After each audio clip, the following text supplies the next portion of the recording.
So buksan po natin ang ating mga Biblia sa Romans chapter 8, verses 7 to 8. At babalik po tayo sa chapter 7, verses 18 to 25.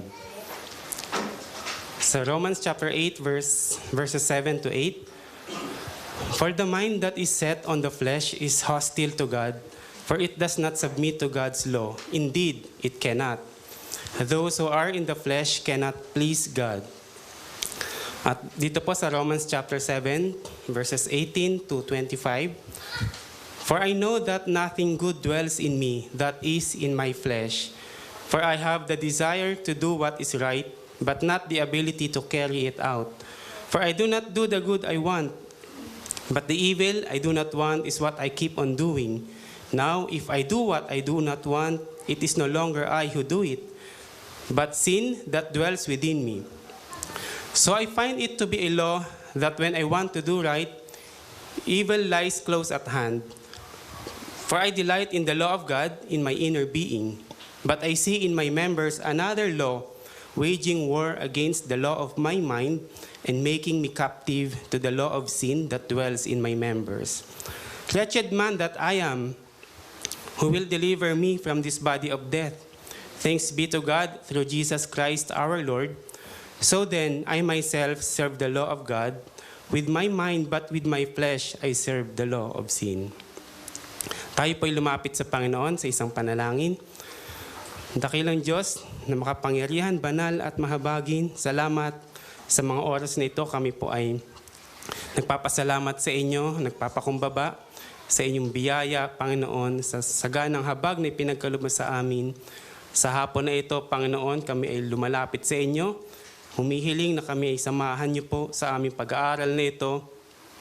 Ang inyong Espiritu Santo ang magliwanag sa aming isipan, ang magbigay sa amin, Panginoon, ng pangunawa, na maintindihan namin ang inyong mga salita na ito, at kami dalhin nito at ibalik sa krus ni Kristo upang kami ay i-restore, Panginoon, sa amin na nangangailangan ng kalakasan, kapahingahan, Panginoon. At ito'y magdulot sa amin ng tunay na kaligayahan, kapahingahan sa araw na ito ng pananambahan.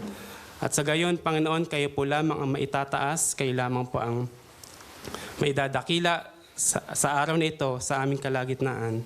Ito po ang aming panalangin sa pangalan ni Jesus. Amen. Sige po, maaari na po tayo makaupo.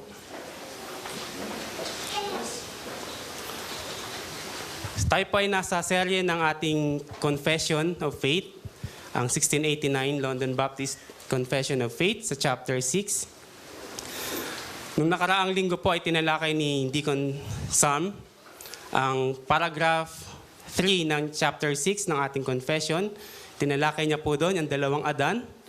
Ang unang Adan, na kung saan tayo, ang lahat ng tao ay nahulog sa kasalanan at kamatayan. Ngunit sa pangalawang Adan ay nagkaroon tayo ng pag-asa. Ang ikalawang Adan na ito ay walang iba kundi ang ating Panginoong Hesukristo. At sa ating pagpapatuloy, tayo ngayon ay nasa paragraph 4 and 5 ng ating pag-aaral sa chapter 6. Bilang panimula, during the early centuries of the Church, one of the most significant theological disputes focused on the nature and condition of man. This controversy primarily involved Augustine of Hippo and a British monk named Pelagius. Pelagius taught that man was born morally neutral and possessed the natural ability to obey God apart from special grace of God. According to him, Adam's sin mainly served as a bad example, but it did not corrupt human nature itself. Pelagius do not believe in total depravity of man. But Augustine opposed him vigorously from Scripture, especially from the book of Romans. Ito po yung ating binasa kanina. Augustine argued that fallen man is not spiritually neutral, but he is spiritually dead. Corrupted in nature, he is hostile to God and unable to please Him apart from the sovereign grace. And so centuries later, the reformers stood with Augustine against every form of human-centered theology. Isa po rito ang si Martin Luther. Siya po ay sumulat ng isang libro na The Bondage of the Will, which is against the idea that fallen man could freely come to God apart from grace. So ito ay in opposition doon sa theology ni Pelagius. And also, John Calvin taught that human heart is a perpetual factory of idols. Ibig sabihin, in the inner core, in the inner heart ng isang tao, ito ay maraming naturally na mananamba ng mga idolo. The Reformed confessions therefore emphasized total depravity. So it doesn't mean that man is as evil as possible, but it teaches that every part of man is corrupted and affected by sin. So that ancient dispute, ito pong debate na ito and controversy, it still exists today. Many still believe, even professing Christians, they believe that man is basically good, that sin is simply the result of circumstances and environmental influence. Sins are just mistakes or accidents made by basically good people. Kaya madalas natin itong marinig sa mga tao, mabuting tao yan, nagkakamali lang. Ito ang kaisipan ng marami na sa kabila ng mga pagkakasala ng tao, ang tao daw ay may likas na kabutihan sa kanyang kalooban na kaya niyang baguhin ang kanyang sarili, may kakayahan siyang gawing tama, yung kanyang ugali. Kaya niyang lumapit sa Panginoong Hesus at tanggapin ang kaligtasan niya. Kaya niyang sumampalataya sa pamamagitan ng kanyang sariling pasya o yung free will at yung sarili niyang lakas. But Romans chapter 8, verses 7 to 8, yung ating teksto na binasa kanina, destroys that illusion because the carnal mind is enmity against God. For it is not subject to the law of God, neither indeed can be. Sapagkat yung kaisipan ng laman ng tao ito ay naturally in opposition sa Diyos, in enmity against God. Hindi siya nagpapasaklaw, hindi siya sa ilalim sa kautusan ng Diyos. Ang sabi ni Paul doon, he cannot be. This is the very truth na kino-confess natin sa ating 1689 Baptist Confession na ating pinag-naaralan ngayon sa chapter 6, paragraphs 4 and 5. That from man's corrupt nature proceeds all actual transgressions. That man is naturally in opposition to God. He is indisposed to all good. Ang natural inclination ng tao ay sama-sama. Siya ay merong even sa mga Christians, hindi tayo excluded dito sa effect ng corruption na ito sapagkat tayo ay mayroon pang mga remaining corruption or mga remaining sins, indwelling sins that continues even sa ating patuloy na paglilingkod at pagsunod sa Panginoon. So that is why ang ating Christian life ay naihahalin tulad sa isang pakikibaka para sa katuwiran. Hayaan niyo pong basahin ko ang ating confession sa chapter 6, paragraphs 4 and 5. From paragraph 4, ang sabi po dito, from this original corruption, whereby we are utterly indisposed, disabled, and made opposite to all good, and wholly inclined to all evil, do proceed all actual transgressions. At sa paragraph 5 naman, yung kasunod, yung huling paragraph ng chapter 6, the corruption of nature during this life doth remain in those that are regenerated, and although it be through Christ pardoned and mortified, yet both itself and the first motions thereof are truly and properly sin. So, this teaching, this truth, is very offensive to many people. Sila ay na-offend sa ganitong katuruan na sa tingin nila ay masyadong nitong ibinababa, no, yung pagkatao ng isang tao.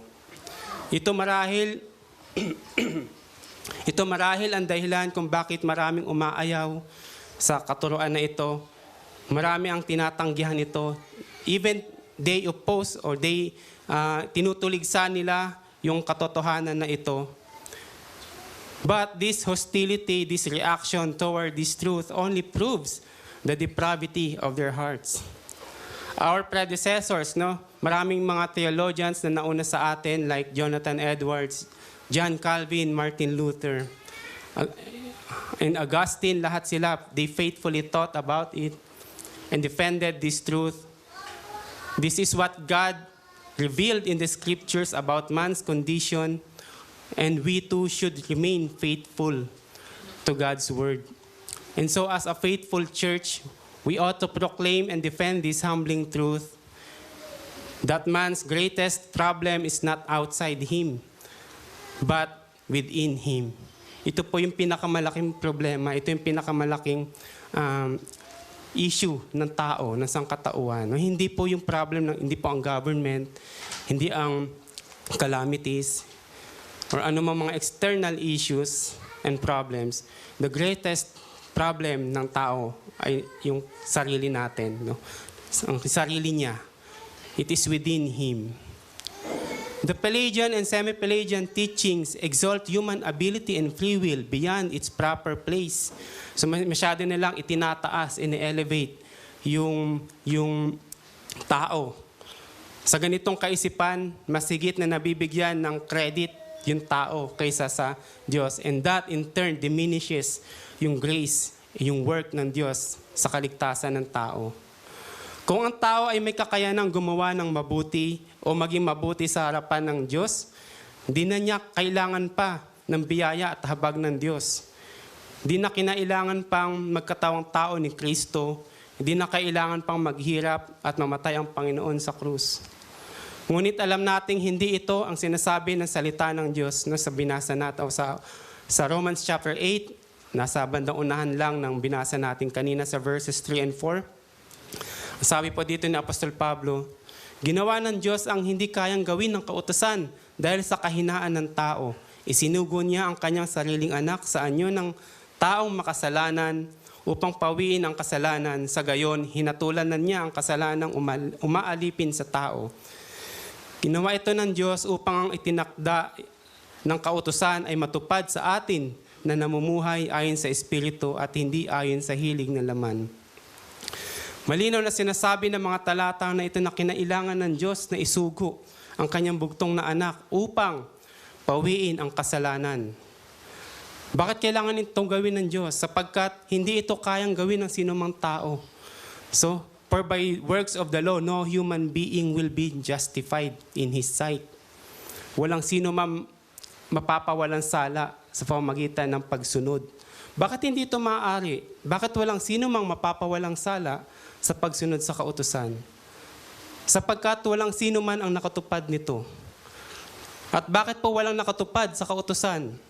Sapagkat walang sino man ang may kakayahang tuparin ang katuwirang hinihingi ng kautusan ng Diyos. Now, God's holiness demands not only full obedience to the law, but also moral perfection. No, kahit sabihin pa ng sino man na sinusunod niya ang kautusan ng Diyos, sinusunod ko ang Ten Commandments, no?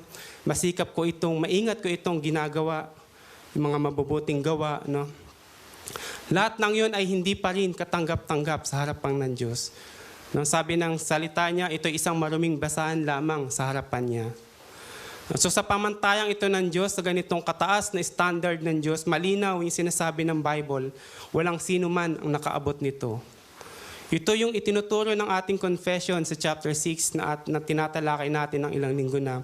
At hanggang ngayon, ang kasalanan ni Adan ay itinuring, no, ibinilang or imputed sa buong sangkatauhan. At ang makasalanang kalikasan, which is ito yung tinatawag nating corrupt nature, yung sinful nature, ay naipapasa sa lahat ng kanyang mga inapo. No, inaipasa ito sa lahat ng generation, no, sa mga inapo, kaapu-apuhan ni Adan. hanggang sa ating panahon at henerasyon.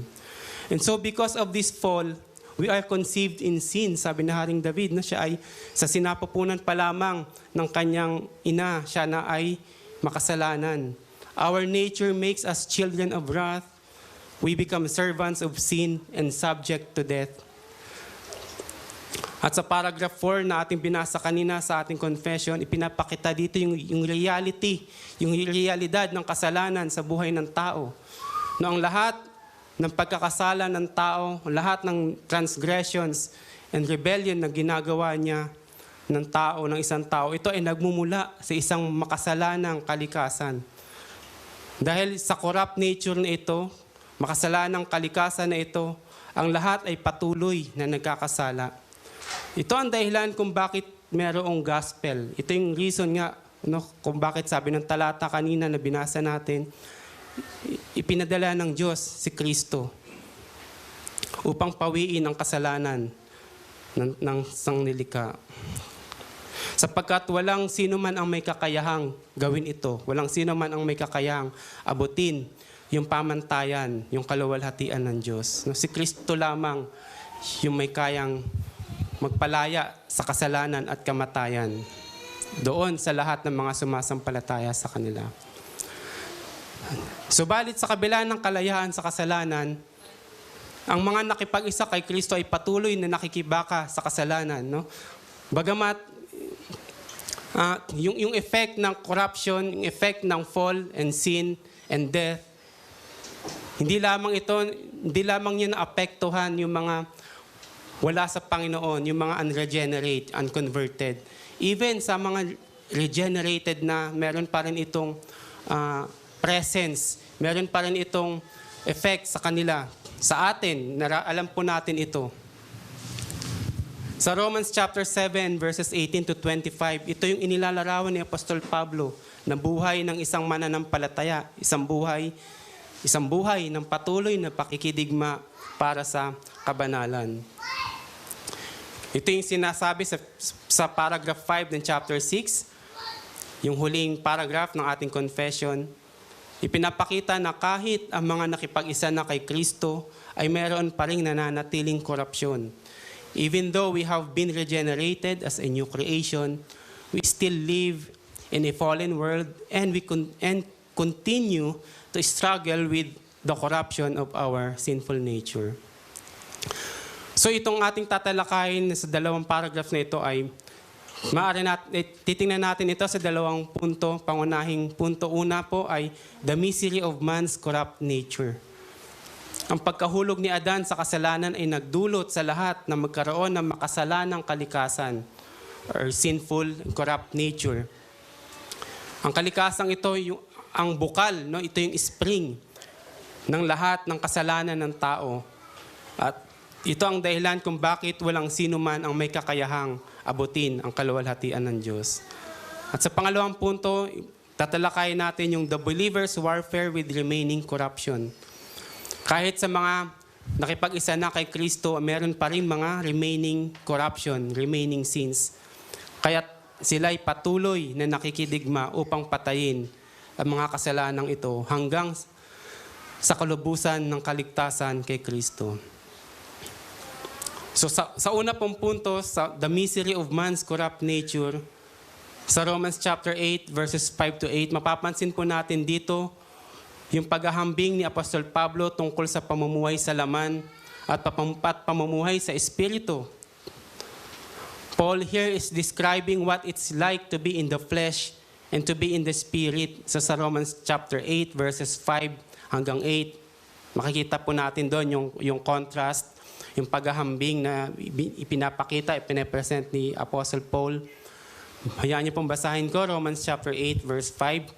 For those who live according to the flesh set their minds on the things of the flesh, but those who live according to the Spirit set their minds on the things of the Spirit. For to set the mind on the flesh is death, but to set the mind on the Spirit is life and peace. For the mind that is set on the flesh is hostile to God, for it does not submit to God's law. Indeed, it cannot. Those who are in the flesh cannot please God. So Paul describes yung contrast between the regenerate and the unregenerate man. Now, Paul used the word according to the Spirit to describe the new life of a believer in Christ. And on the other hand, Paul's use of the word flesh, it describes man's condition under Adam. No, it refers to those who are unconverted and under the state of corruption. So in Romans chapter 8, Paul exposes the condition of fallen flesh. Pinapakita dito ni Apostle Paul yung kondisyon ng isang tao na nahulog, na nasa ilalim ng corruption, ng kasalanan. So man's corruption is internal. Sabi sa Romans chapter 7 verse 18, sabi ni Paul, "In my flesh dwelleth no good thing." Alam niya, aware si Apostle Paul na sa kaibuturan niya, sa kalooban niya, ay walang magandang bagay na matatagpuan, na makikita. Ito'y puno ng kasamaan at kasalanan. So man's corruption is internal, no? Hindi ito external. Hindi ang tao ay nagkakasala. Bakit? Kasi dahil siya ay makasalanan. No, we sin because we are sinners. Ito yung sinasabi ng paragraph 4. No, from this original corruption proceed all actual transgressions. Christ made this point, no? Ito rin yung sinabi ng Panginoong Hesus sa Matthew chapter 12, verses 33 to 35. Sabi ng ating Panginoon, "Either make the tree good and its fruit good, or make the tree bad and its fruit bad. For the tree is known by its fruit. You brood of vipers, how can you speak good when you are evil? For out of the abundance of the heart, the mouth speaks. The good person out of his good treasure brings forth good, and the evil person out of his evil treasure brings forth evil." So dito, pinapakita dito, na ina-expose ni Christ yung condition ng tao. Yung kausap niya rito, yung mga nagpe-persecute sa kanya. No, yung mga Jewish leaders ng panahon niya. Tinawag niya silang brood of vipers. No? Napaka-strong ng rebuke ng ating Panginoon. Bakit? Sinabi niya ron, no? How can you speak good? Paano kayo makapagsasabi ng anumang mabuti? Paano kayo magbubunga ng mabuti kung ang puno ay masama? No? Anong kabutihan ang lalabas sa inyong mga labi, sa inyong mga bibig kung ang puso ninyo ay puno ng kasamaan? No? So, ipinapakita dito ni Christ, no? Kung ano yung lumalabas sa ating mga bibig, kung ano yung actions, ano may mga ginagawa natin, lahat ng ito ay nagmumula sa loob, sa core, inner person, sa heart, pinakapuso ng isang tao. No? The good person out of his good treasure brings forth good. And the evil person out of his evil treasure brings forth evil. So it cannot, hindi pwedeng ang isang masamang tao, ang isang masamang treasury, ang isang pusong masama ay maaari makapag-produce ng mabuti. No? Ito ay, even in nature, ito ay hindi maaari. No? So ganun din ang sinasabi ng ating Panginoon sa Matthew chapter 15, verses 18 to 19. And directly, sinabi ni Christ, "But what comes out of the mouth proceeds from the heart. And this defiles a person." No? Ito yung tunay na nagpapasama. Kung bakit ang tao ay makasalanan, kung bakit siya ay masama, kung bakit siya gumagawa ng lahat ng klase ng kasamaan, no? Murder, adultery, sexual immorality, theft, false witness. Ang lahat ng ito, bakit niya nagagawa? Sapagkat it proceeds from the heart that is evil. No? For out of the heart come evil thoughts, murder, adultery, sexual immorality, theft, false witness, and slander. So man's corruption is internal, no? Sa kalooban niya siya ay corrupted and beyond cure. The flesh is hostile, and secondly, the flesh is hostile toward God. Ito yung sinasabi ng Romans chapter 8, verse 7. We are in hostility with God. For the mind that is set on the flesh is hostile to God.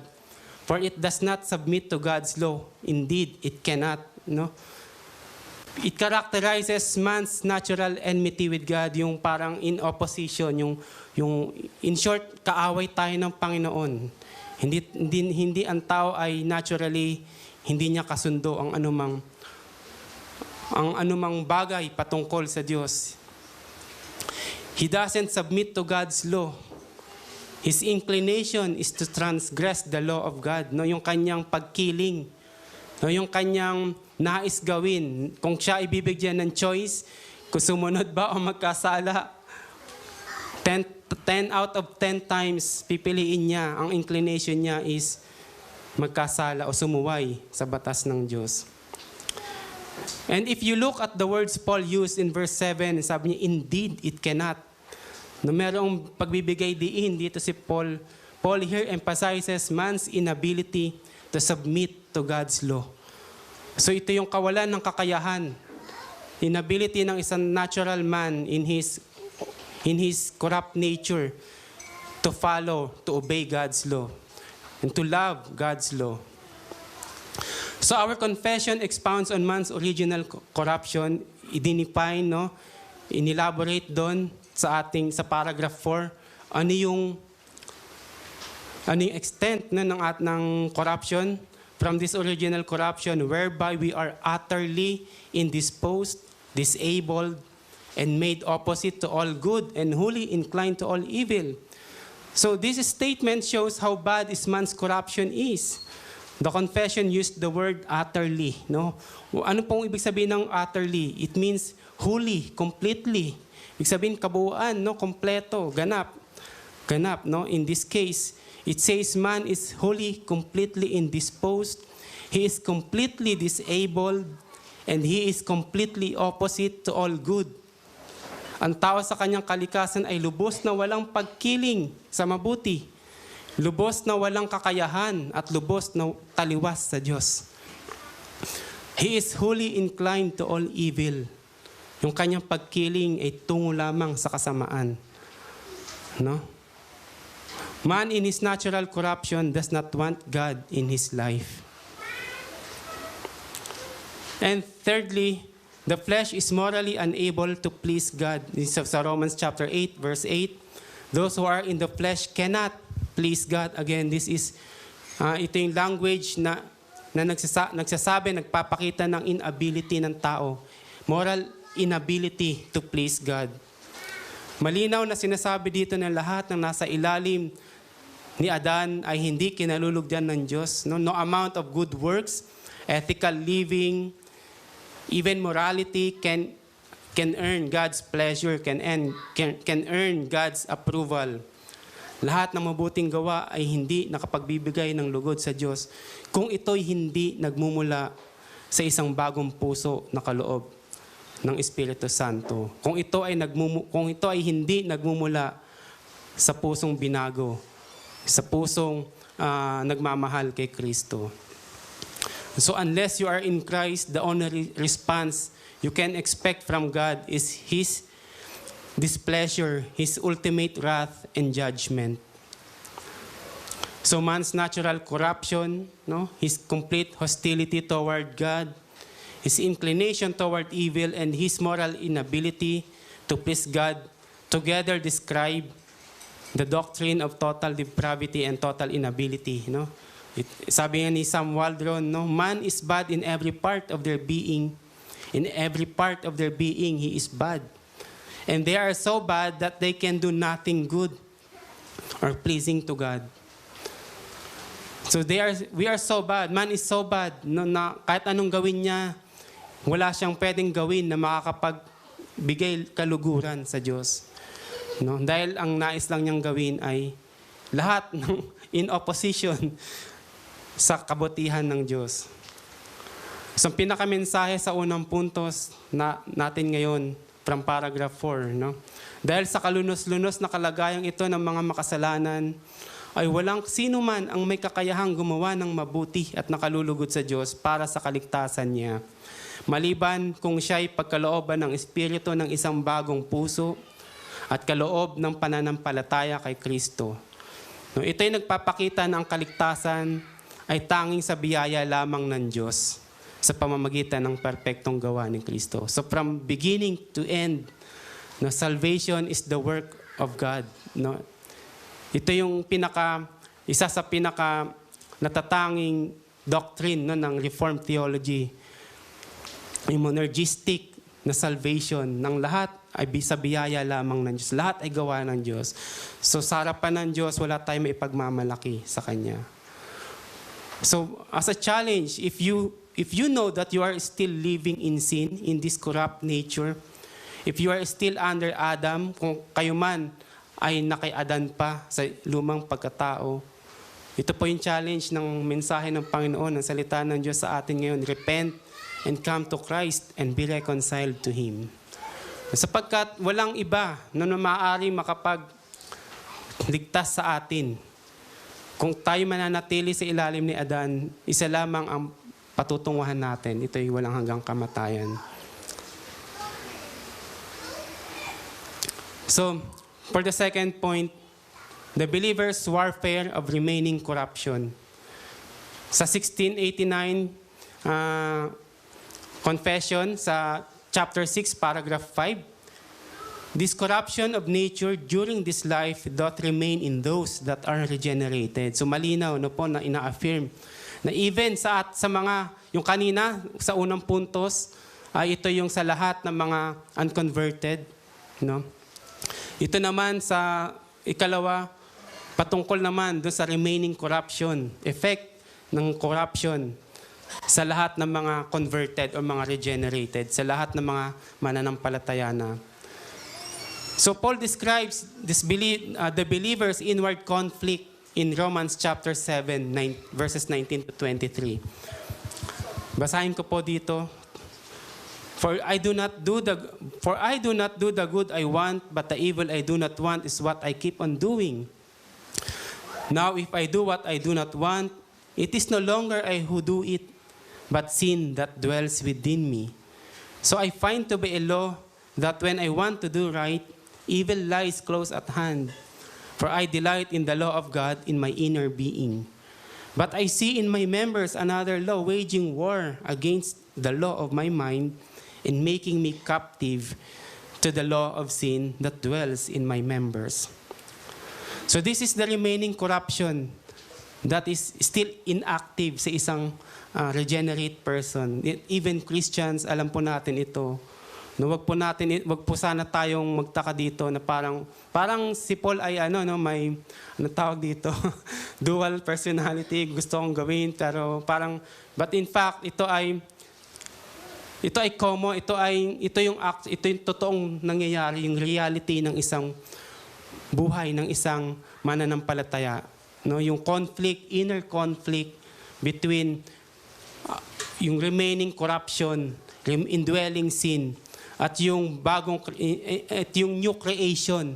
Sapagkat we believe yung ating justification is perfect. No, ito ay ganap na, no, binigay na sa atin ng Panginoon. We are already justified. No? Ito ay objective truth na hindi naaalis sa atin galing sa Panginoon. But yung remaining corruption is still naroon pa rin. No? The corruption of human nature caused by the fall continues to remain even in those who have been regenerated. And this struggle continues throughout earthly life. No? All throughout our life, no, habang tayo naririto pa sa lupa, habang wala pa ang Panginoong Jesucristo, ito ang patuloy nating buhay until glorification. No? Ang pakikipag-isa kay Kristo ay nagdudulot ng tunay na pagbabago. Yes, we are Christians, no? Tayo ay new creation na. At yung ating pakikipag-isa kay Kristo ay nagdulot na, no? Meron na talagang binago ang Diyos sa atin bilang mananampalataya sa ilalim niya. Subalit, it is not yet complete, no? Hindi pa siya totally, hindi pa nalulubos yung ating kaligtasan.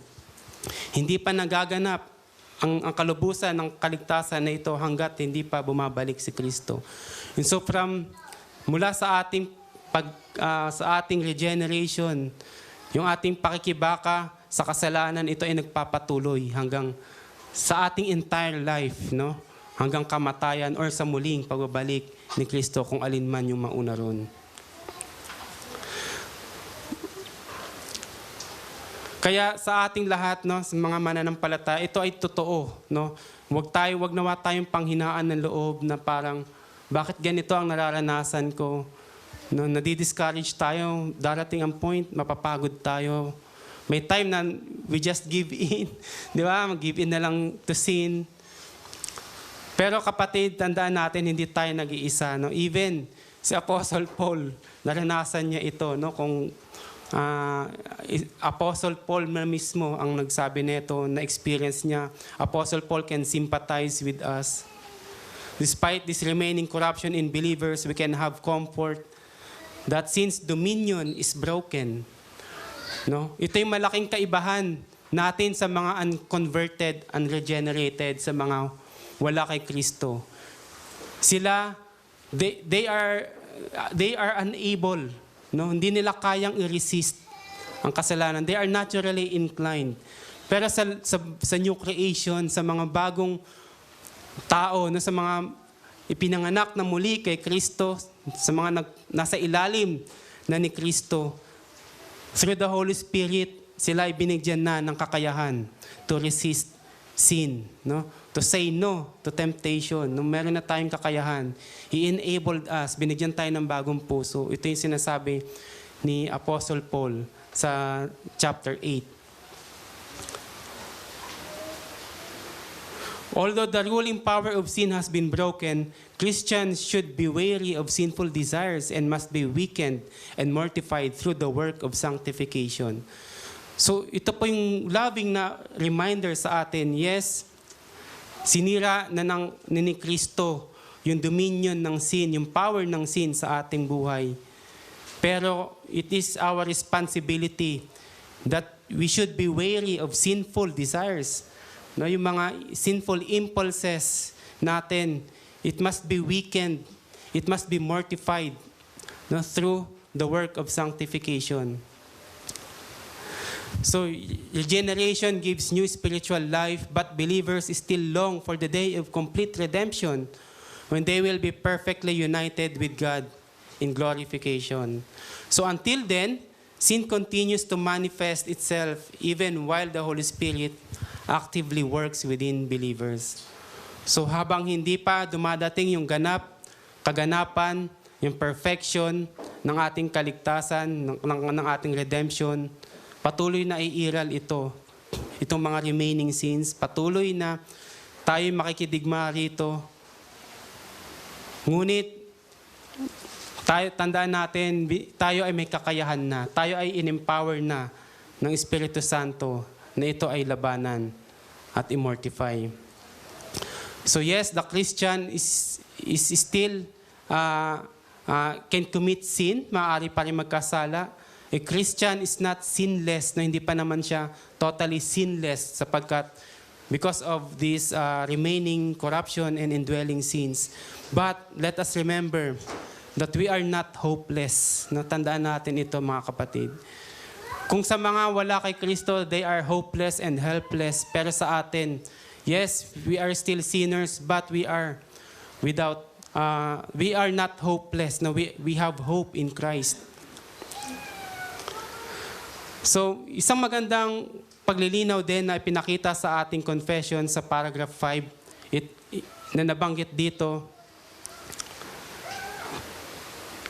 that sin includes not only outward actions, no, but even the first inward stirrings or inward motions of evil desires. No, ibig sabihin hindi lamang yung actual na commission ng sin ang tinuturing na sin, kundi sinasabi ng confession natin, even yung inward stirring, yung maski yung mag-desire ka lamang, no, mag-meditate ka lamang about that sin, no.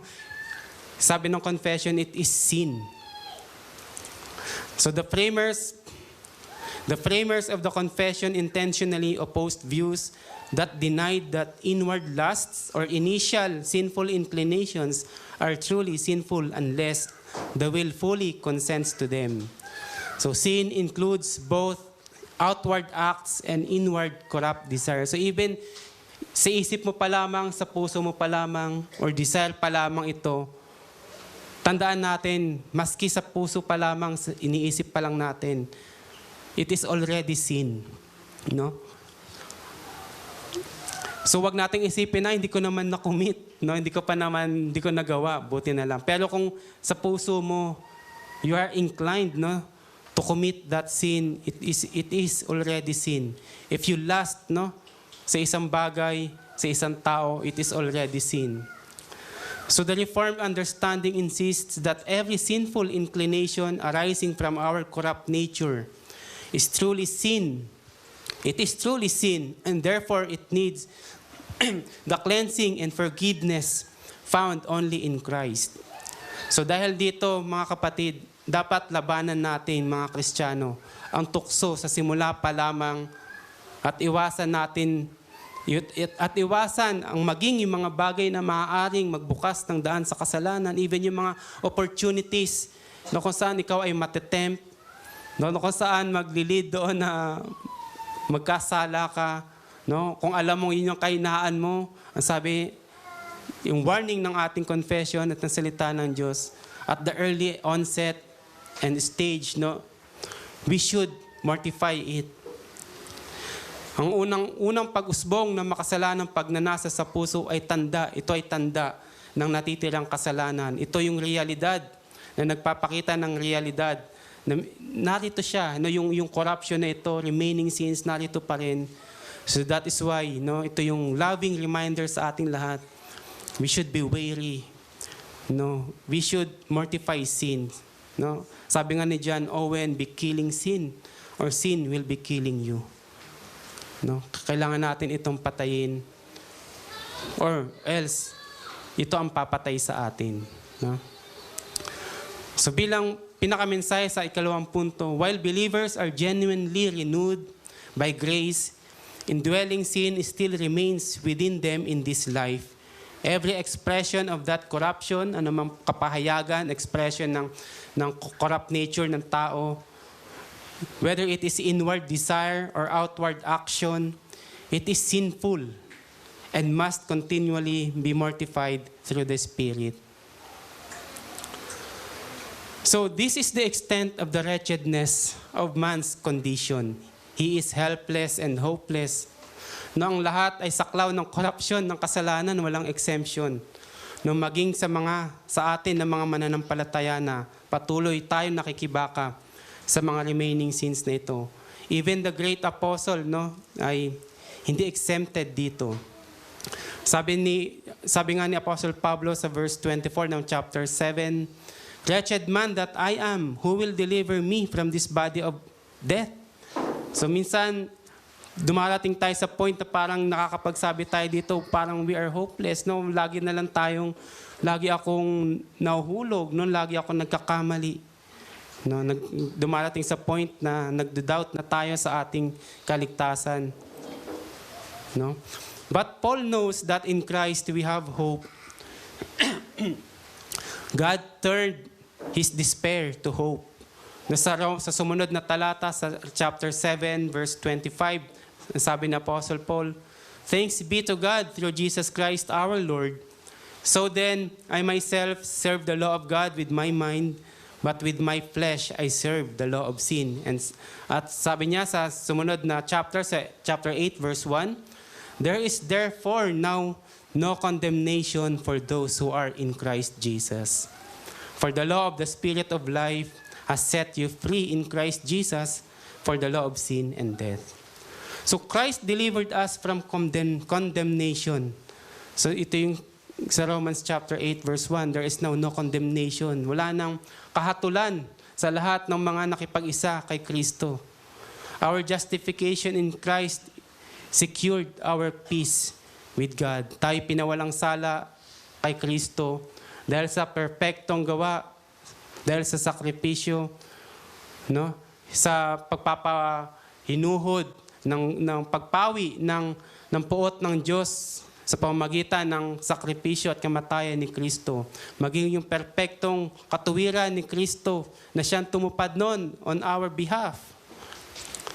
It is perfect. Ito yung security ng ating eternal life. The Holy Spirit also enabled us for holy living. No, yung banal na Santong Espiritu ang nagbigay sa atin ng kakayahan, yung total inability dati, ito ay inalis niya sa atin dahil binigyan tayo ng bagong puso. Ng bagong puso na may kakayahang mahalin ang kautusan ng Diyos. May kakayahang sundin ang kautusan ng Diyos. May kakayahang i-resist ang kasalanan, patayin ang kasalanan. No? Sa verse 4 ng chapter 8, by sending His own Son in the likeness of sinful flesh and for sin, He condemned sin in the flesh, in order that the righteous requirement of the law might be fulfilled in us, who walk not according to the flesh, but according to the Spirit. So Adam's fall brought us sin and death, but in Christ, we have the ultimate victory. So sa mga kasalanan bilang reflection sa atin, ating tingnan, ating i-meditate na itong mga salita ng Diyos, and let us reflect on this truth and let us mortify the sins, no, na dapat nating i-mortify. Una, no, yung pride and self-righteousness natin. No, paano natin tinitingnan yung ating sarili sa harapan ng Diyos, no? Mataas ba ang ating tingin sa ating sarili? No.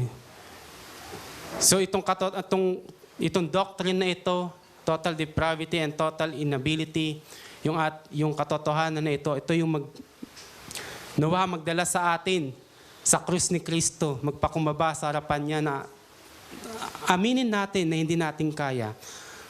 Aminin natin na wala tayong kakayanan, we are hopeless. Si Christ lang yung ating tanging pag-asa para sa kaligtasan. Secondly, neglecting our remaining sins, no? Huwag nating maliitin yung mga maliliit na kasalanan na ito, bagamat sige yung mga obvious sin, no, natin, madali nating i-resist. Pero madalas, no, na doon tayo nagpa-fail sa mga maliliit na kasalanan, no? Sa tingin natin, maliit na bagay lang. Hindi walang masamang mangyayari naman, no, sa akin. So, tanungin natin yung ating mga sarili, what sinful desires or habits continue to resurface in my life? So, ano yung mga desires na iyan? Maaring sa unang tingin, parang hindi siya masama, but no, kung titingnan ninyo, meron palang sa ilalim nun na maaring nakatago na evil desire, no, na selfish desire, no?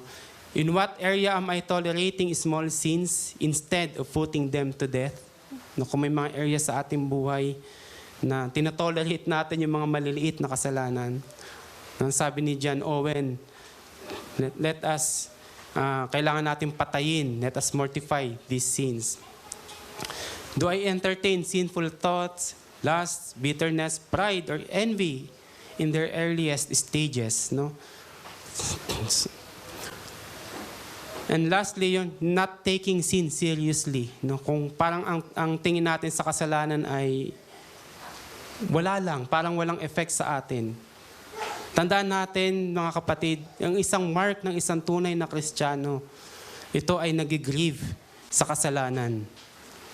So it is warning sa atin na kung sa tingin natin ay madali na lang magkamali o magkasala, we commit it na parang wala nang at hindi na tayo nakakadama ng grievance sa puso natin. No? Ito yung sign, mga kapatid, na ma-alarm ka na kung ikaw ay nakay Kristo or kung ikaw ay nahuhulog na at tumatalikod na sa Panginoon. So am I grieving over sin as an offense against God? Tinitingnan ba natin itong offense sa Diyos?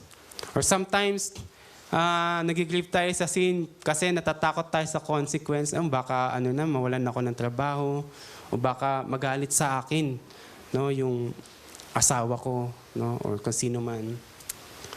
So, first and foremost, tandaan natin lahat ng kasalanan, gaano man ito kalaki o kaliit, it is a serious thing na dapat natin tinitingnan sa in light of God's holiness. In light, no, sa kung sino yung nagawan natin ng kasalanan. Maaari nagkasala tayo sa ating kapatid, pero tandaan natin, first and foremost, lahat ng kasalanan is against God. Is transgression of His law. So nawa hindi natin ito tingnan na maliitin, dapat tingnan natin ito, tingnan natin ito, take it seriously sa atin. And lastly, are we seeking earthly pleasures over Christ? No? Kagaya ng message kanina ni Brother Ezekiel, no? Yung kagaya ni example ni Moses, no?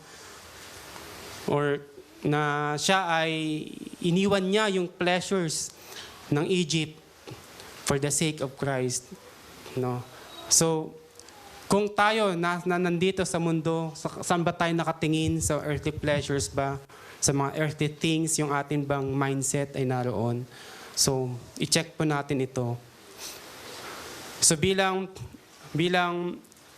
sagot, tugon sa mga sins na iyon, Noah, let us cultivate our heart, no, to give excellent worship and adoration for God as a response to God's grace and mercy. So, knowing na tayo ay hopeless, tayo ay kaaba-aba, no, kawawa, wretched, yung ating condition sa harapan ng Diyos. At sa kabila ng lahat ng iyon, niligtas tayo ng Diyos, pinatawad Kanya. No, dating kaaway tayo ng Panginoon, pero pinatawad niya tayo, ginawa niya tayong inadapt niya tayo bilang mga anak niya.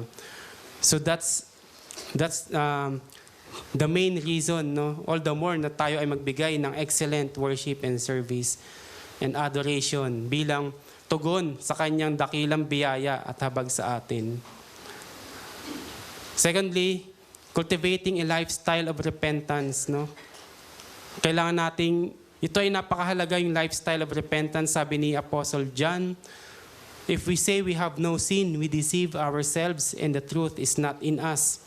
If we confess our sins, He is faithful and just to forgive us and our sins and to cleanse us from all unrighteousness. And let us make use of all the means of grace. No? Tanungin natin yung ating mga sarili, do I cultivate habits of prayer, repentance, communion with God? How can I actively pursue righteousness? Do I hunger for the Word of God to be conformed to the image of Christ?